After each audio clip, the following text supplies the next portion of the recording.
बातमी अमरावतीतून। अमरावतीत इस्लामचा खुलेआम प्रचार होतोय। फलक लागलेले आहे अमरावतीत आणि त्या निमित्तानेच प्रश्न उपस्थित करण्यात येत आहे। विचारा इस्लाम बाबत असे काही फलक अमरावतीत झळकलेले आहे, त्यामुळे खळबळ उडालेली आहे। तर अमरावतीतील आणखी एक महत्त्वाची बातमी येते दिल्लीतून। दिल्ली स्फोटाबाबत धक्कादायक तपशील समोर आलाय। कार बॉम्ब स्फोटामुळे मानवी अवशेष किलोमीटर दूर उडालेत। तर एवढा भीषण हा स्फोट होता। दुर्घटनास्थळापासून किलोमीटरभर चाचणी सुरू आहे। परिसर सुरक्षा चाचणी सध्या केली जाते।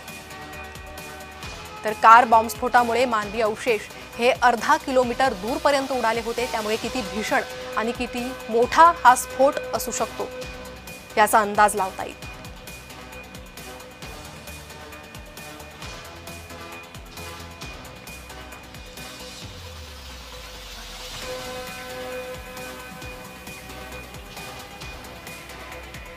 तर भीषण असा हा स्फोट दिल्लीत झाला आणि त्याबाबत धक्कादायक तपशील समोर येतात। स्फोटानंतर अर्धा किलोमीटर भर दूरपर्यंत मानवी अवशेष उडाले होते।